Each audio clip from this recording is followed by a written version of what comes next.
La adoración y alabanza es un mandato de Jesucristo en toda la palabra de Dios. Y si la adoración y la alabanza es un mandato de Dios, entonces la iglesia, el pueblo de Jesucristo, debe también tomar en cuenta este mandato.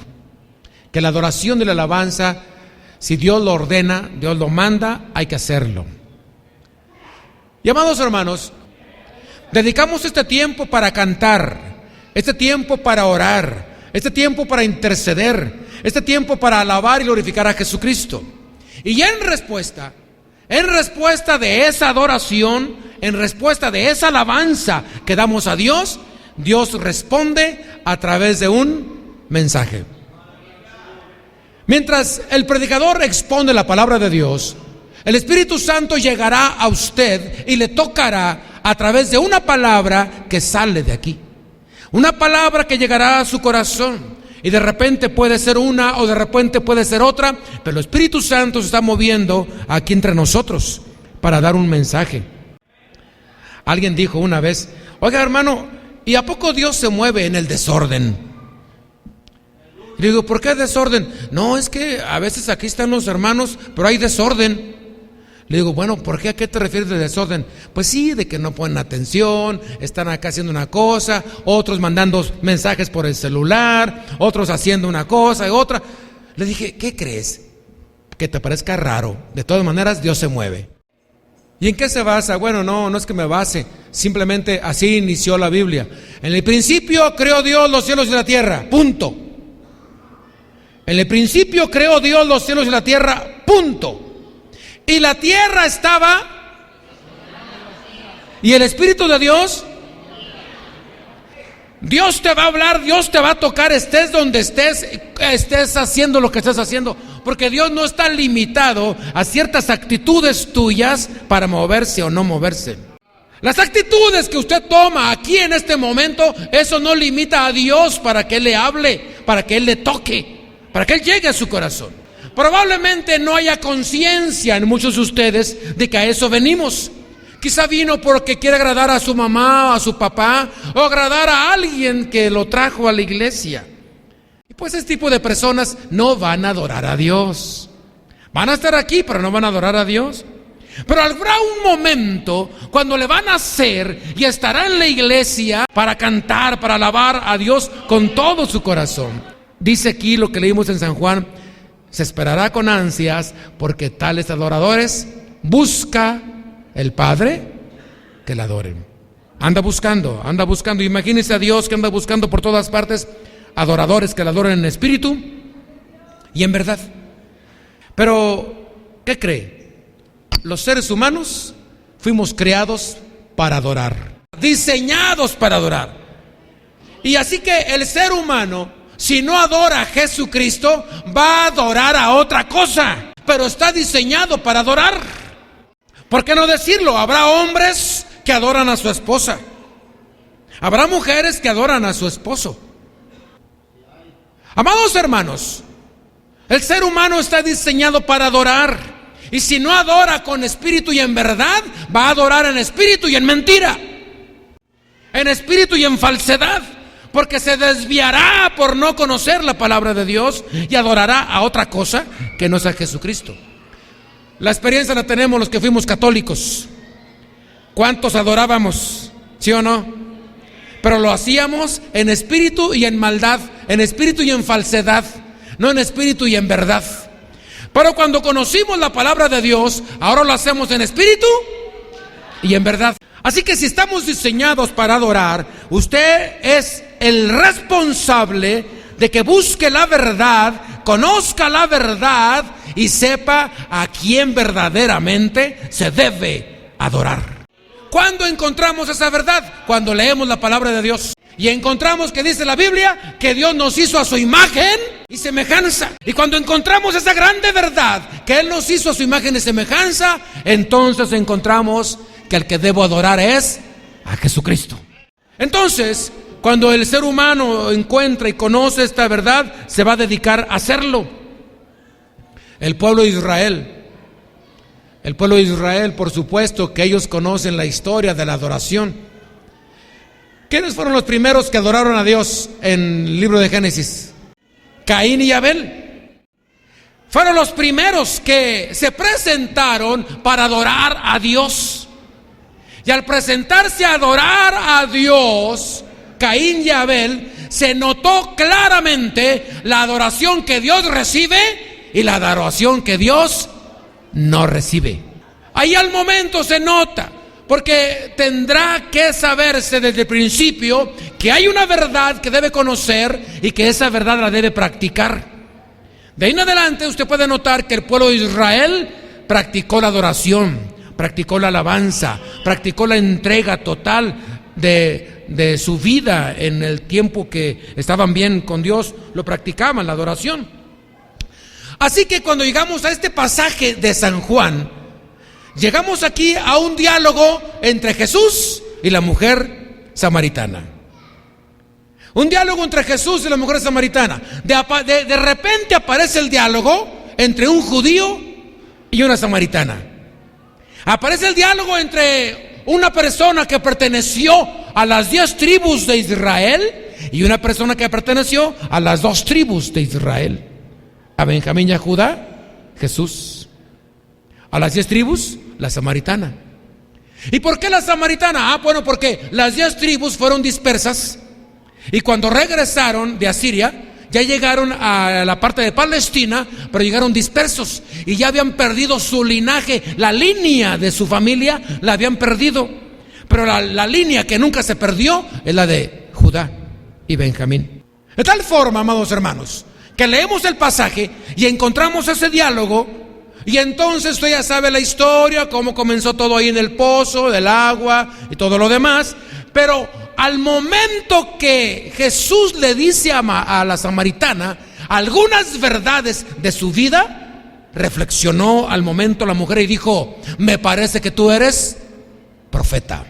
Le estaba atinando a un caso muy peculiar para poderse animar y decirle una pregunta que por años todos los samaritanos no tenían a quién preguntarle. Llegó la ocasión, llegó la oportunidad, y cuando le dijo: me parece que tú eres profeta, ahí al momento aprovechó para hacerle esta pregunta. Ustedes los judíos dicen que el lugar de adoración es Jerusalén. Nosotros los de acá de Samaria decimos que el lugar para adorar a Dios es el monte. La mujer, ¿qué quería? Una verdad, una respuesta que por años había atormentado. ¿Dónde sería el lugar correcto? Ya sabe que Jeroboam, cuando se fue con las 10 tribus, no les permitió que siguieran adorando en Jerusalén, y mismo Jeroboam les hizo allá otros altares. Así que la mujer samaritana decía: bueno, ¿dónde va a ser la adoración correcta? Y fue cuando el Señor le dijo: a eso vine, a buscar adoradores. Le dijo: créeme, mujer, créeme, que la hora viene. Créeme, mujer, que la hora viene cuando ni en este monte, que está en Samaria, ni en Jerusalén adoraréis al Padre. Y luego al momento el Señor se ubica como judío y dice: vosotros adoráis lo que no sabéis. 10 tribus.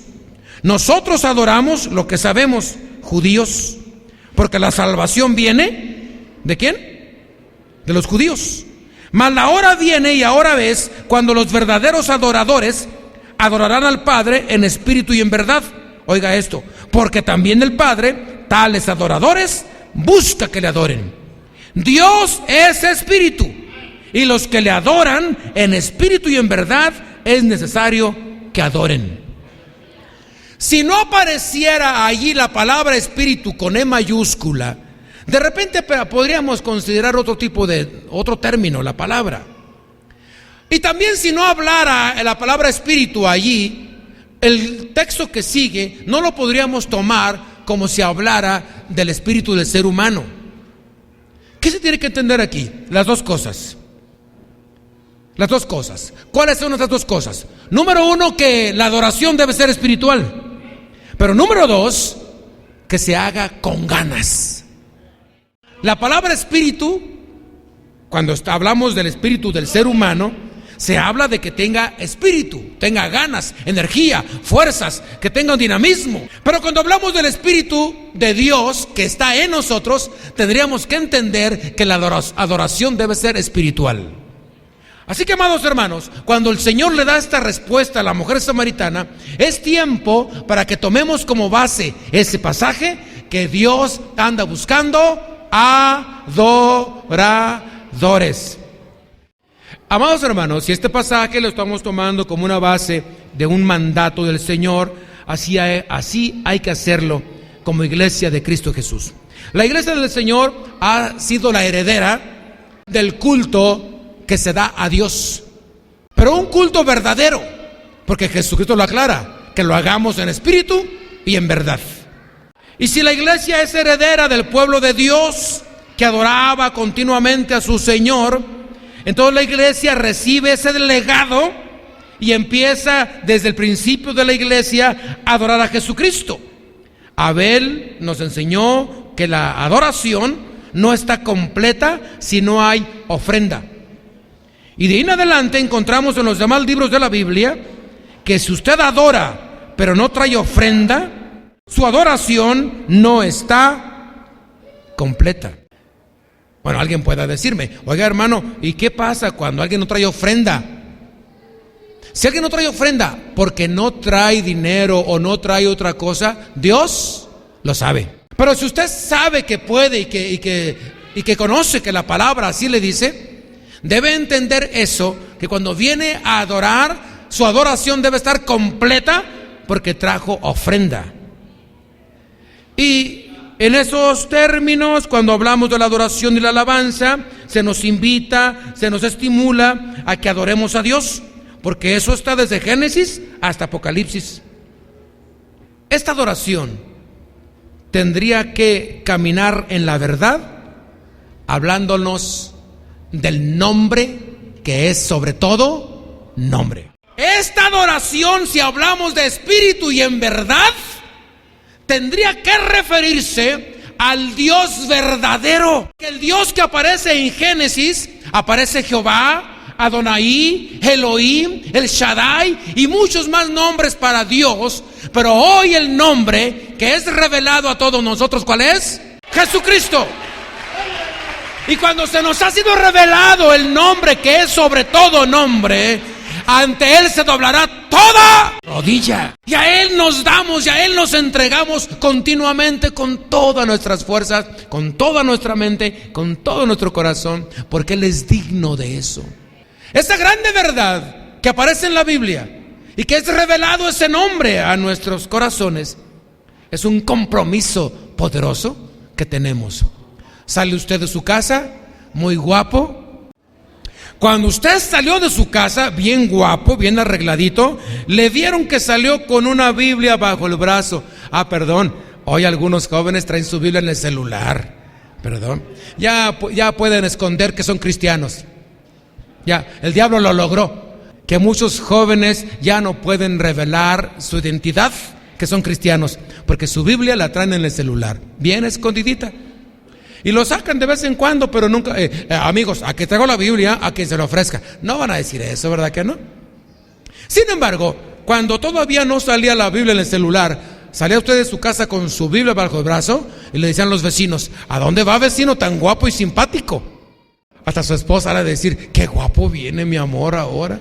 Pero amados hermanos, la Biblia nos identifica y conocemos esta grande verdad que el Señor nos ha revelado y le decimos al vecino, voy a adorar a Dios, a alabar a Jesucristo.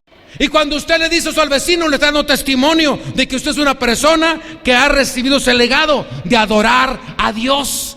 Pero qué bueno que al revelarnos Dios este nombre, lo encontramos en actitud de recibir la adoración desde que nace hasta que se va al cielo. ¿Se acuerdan cuando nació Jesús? Cuando fueron allí los hombres que traían sus regalos, le dijeron, ¿dónde está el rey? Porque venimos desde que nació. Y cuando anduvo predicando el evangelio, muchas personas llegaban y lo adoraban. Dice la Biblia, y se postró y le adoró. Y luego le dijo, maestro. Y otro, llegó y le adoró. Y así llegó y le adoró, siempre dándole adoración a Jesús, el Señor. Pero una ocasión, el Señor fue a un culto. Ándale que fue Jesucristo a un culto. Y ahí estaba observando cuando pasaban a ofrendar. Y observaba que pasaban los niños, y luego los jovencitos, los adolescentes, y pasaban los señores y las señoras a ofrendar. Y el Señor veía a todos los que estaban ofrendando.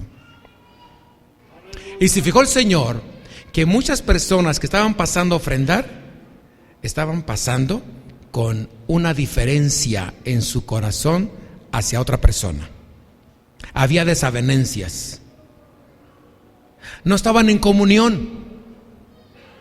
El Señor veía que no había comunión entre ellos mismos y así pasaban a ofrendar. Y en una ocasión el Señor se pone y dice: señoras y señores, quiero darles un sermón en este día. ¿Van conmigo a Mateo 5:23? Dice: por tanto, si traes tu ofrenda al altar y allí te acuerdas de que tu hermano tiene algo contra ti, deja allí tu ofrenda delante del altar y anda, reconcíliate primero con tu hermano, y entonces ven y presenta tu ofrenda. Una enseñanza que el Señor nos está dando, porque Él ve cuando pasamos a ofrendar. ¿Se acuerdan que un día vio el Señor a una viuda también? Y les dijo el Señor: ¿vieron lo que dio esta viuda? Esta mujer dio todo lo que tenía,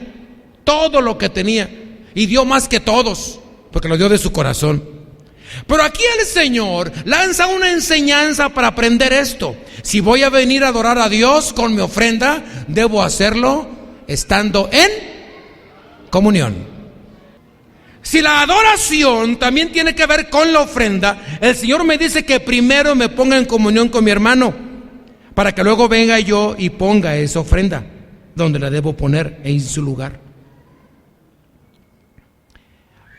El Señor manda que se ofrende, manda que en la adoración haya la ofrenda.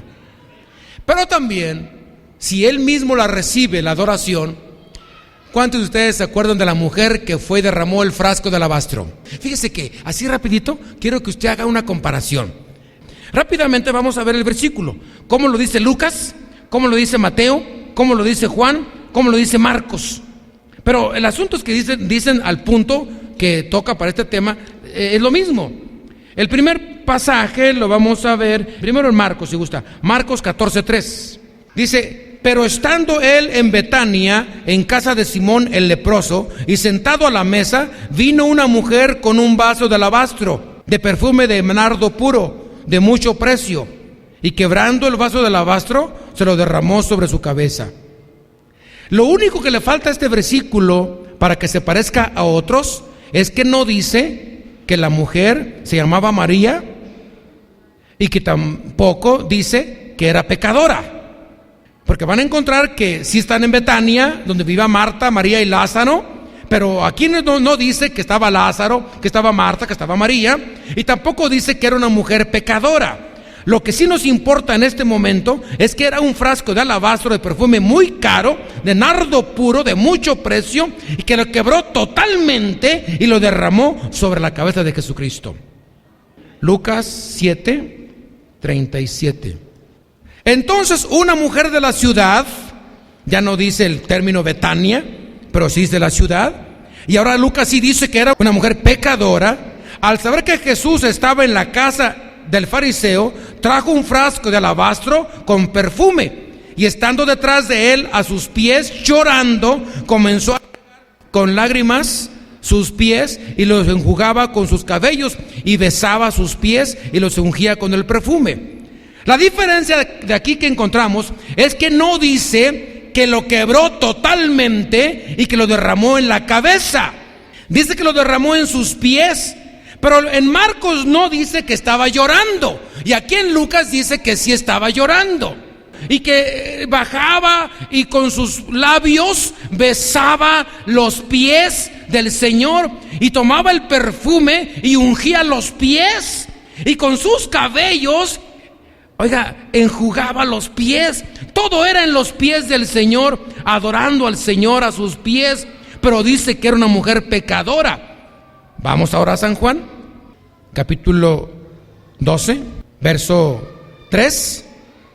Entonces María tomó una libra de perfume de nardo puro de mucho precio y ungió los pies de Jesús y los enjugó con sus cabellos, y la casa se llenó de olor del perfume. Padre celestial, qué tremendo está esto, hermanos.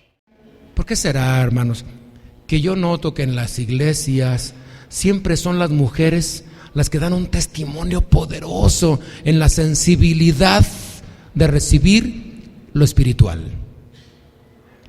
¿Por qué hay hombres tan secos? Cuando venga a los pies de Cristo, llore, aleluya, llore con todo su corazón, llore. Esta mujer vino y derramó su perfume, el frasco lo quebró. No andaba para que dure, ¿verdad? No, hombre, agarre el frasco, vaya al centro y compre litros para que nunca se le acabe. Esta mujer lo quebró totalmente. Y dice que la casa se llenó del perfume. Y esa mujer lo quebró. Y el perfume lo derramó desde la cabeza. Hagamos una conjugación de los evangelios y encontramos el pasaje completo. El pasaje completo tenemos que tomarlo así: que era una mujer pecadora. Lucas da los detalles. Y que esa mujer, en su agradecimiento, porque es mismo Lucas quien describe la parábola del agradecimiento. ¿Quién está más agradecido? ¿Al que se le perdonó más o al que se le perdonó menos? Y cuando está uno agradecido con Dios, por supuesto que le sobran motivos para adorar a Dios. Cuando uno está agradecido con Dios, no debe tener eso de que ¿tendré ganas o no tengo ganas de ir al culto? Ay, pues no sé, son las 4, ya báñate. Es que no sé si voy a ir. Es que esa persona no tiene agradecimiento. Pero aquel que desde las 3 allá anda, que se baña, que se acomoda y que acá, oye, ¿qué tal? Ya quiero irme al culto, ya quiero ir. ¿Por qué? Ya quiero llegar ¿a qué? A adorar a mi Cristo, a adorarlo, alabarlo, glorificarlo. Ya quiero estar ahí. Me urge ya estar allí, prepararme para adorarlo, alabarlo, porque a eso hemos venido, a adorarlo, a entregarnos con todo nuestro corazón. Y entonces esta mujer pecadora llega ante Jesús, quiebra el frasco de alabastro, lo derrama en su cabeza, y se cumple ahí lo del sacerdocio. ¿Se acuerdan que dice? Es como el aceite que se derrama en la cabeza, la barba de Aarón, y baja hasta el borde de sus vestiduras. Y entonces yo hago mío eso que dice: porque allí envía Jehová bendición y vida eterna. Y cuando usted adora, alaba a Jesucristo, el que trajo de amigo, de oyente a la iglesia, y lo ve llorar, y lo ve llorar, y lo ve llorar, y lo ve que se postra, y lo ve que adora, y lo ve que hace una cosa y otra, y de repente su amigo o su amiga dirá: yo quiero de eso. Y que Cristo lo toque, y al tocarlo tendrá que decir que Jesús lo tocó. Cuando una persona comete un pecado, comete un error, comete una falta, no le debe impedir que venga y se postre al altar y diga: mi Señor, tú lo sabes todo. Tú lo sabes todo. Y por tanto te abro mi corazón y te digo que te amo, y que de lo que más tengo de valor hoy en mi vida, lo derramo para ti. Esta mujer derramó lo que más tenía de valor, un perfume de nardo puro, muy caro. Dice un comentario que ella se iba a casar, estaba pedida y dada, pero decidió no casarse, sino servirle a Jesucristo, y ese perfume que lo iba a usar en su boda, se lo derramó a su novio. Y amados hermanos, esta experiencia que el Señor tuvo, que Él recibe la adoración, nos enseña la gran verdad. Lo que dice en San Juan: adoraréis a Dios en espíritu y en verdad. Esto es, que cuando sepas una verdad, practícala. Y si Jesucristo es el único Dios verdadero, adóralo. Entrégate, dedícale tu vida al Señor con todo tu ser. Pero esto también lo enseña Pablo. Por supuesto, ¿quién puede enseñar algo que no ha experimentado, ¿verdad? Pablo y Silas, estando en Filipos en la cárcel, ¿qué sucedió? Se pusieron a cantar. ¿Cuáles cantos se imaginan que estaban cantando? Imagínense, en la cárcel, con cadenas en las manos, cadenas en los pies, con mucha gente ahí mala, que habían hecho un montón de cosas en la cárcel. ¡Oscuro! ¡Ay, Dios! Y que empiezan a cantar. Y cuando empezaron a cantar, ¿qué cree? Que un terremoto viene. Hechos 16, que empieza a caer un terremoto. Las cadenas se caen de los brazos de ellos, se caen de los presos, las cadenas de los pies caen las cadenas, se abren las puertas de las cárceles y ellos a cante y cante. Oiga, ¿puede usted cantar cuando hay un terremoto? Pues Pablo y Silas cantando adoraron a Cristo Jesús, y en esa experiencia usted ya sabe, el carcelero vino, se quiso matar y dijo: Pablo, no te hagas ningún daño, todos estamos aquí. Y el carcelero se bautizó, él y su familia. Esa experiencia, y por supuesto todas las demás del apóstol Pablo, lo hacen que tenga autoridad moral para que él diga: adoren a Cristo Jesús. Vaya a Colosenses conmigo para que lo vea. Esta carta de los Colosenses también la escribió Pablo para todos nosotros. Colosenses 3:16. Dice: la palabra de Cristo more en abundancia, enseñándoos y exhortándoos unos a otros en toda sabiduría, cantando con gracia en vuestros corazones al Señor con salmos e himnos y cánticos espirituales. ¿Habrá descubierto el apóstol Pablo lo importante que es cantar? ¿Cuántos de ustedes cuando han cantado lloran? Porque el canto expresa lo que sentimos. El canto expresa lo que hay en nuestro ser. El canto dice lo que no podemos decir a veces con palabras. Una cosa maravillosa cuando empieza usted a experimentar esa relación con su Señor a solas. Y le platico todo. Cuando uno canta, expresa lo que hay en su corazón. Cuando uno canta, expresa lo que hay en su vida, cómo está su situación. Y para esto, Santiago nos cierra todas las puertas para que nadie tenga excusa en no adorar ni cantar. Vea los 5:13 de Santiago. Una gran sabiduría que Santiago el apóstol utiliza para que nadie tenga excusa, sino que todos adoremos al Señor. ¿Está alguno entre vosotros afligido? ¿Está alguno alegre? ¿Para dónde te haces? Si estás triste o afligido, vas a orar y adorar al Señor. Si estás alegre, vas a cantar. ¿A dónde nos vamos a hacer, hermano? No hay excusa. Tenemos que adorar, orar en todo momento, no importa cuál sea nuestro estado de ánimo. Nuestro estado de ánimo tendrá que hacerse a un lado para superarlo y decir: vine a adorar al Señor. Vine a entregarme a mi Cristo Jesús. Por último, hermanos, quiero invitarlos a que vean Apocalipsis 15, para que usted vea una síntesis de lo que dice la palabra de Dios con respecto a esto. Una síntesis desde Génesis a Apocalipsis. Una síntesis de lo que es la adoración entre el hombre y Dios. Apocalipsis 15. Vi en el cielo otra señal, grande y admirable: 7 ángeles que tenían las 7 plagas postreras, porque en ellas se consumaba la ira de Dios. Punto. Vi también como un mar de vidrio mezclado con fuego, y a los que habían alcanzado la victoria sobre la bestia y su imagen y su marca y el número de su nombre, en pie sobre el mar de vidrio con las arpas de Dios. Y cantaban el cántico de Moisés, siervo de Dios, y el cántico del Cordero. Todos los que fueron creyentes en Dios, que le sirvieron a Dios, Antiguo Testamento, y los que hoy creen al Nuevo Testamento. Y cantaban el cántico y decían así: grandes y maravillosas son tus obras, Señor Dios Todopoderoso. Justos y verdaderos son tus caminos, Rey de los santos. ¿Quién no te temerá, oh Señor, y glorificará tu nombre? Pues solo tú eres santo, por lo cual todas las naciones vendrán y te adorarán, porque tus juicios se han manifestado.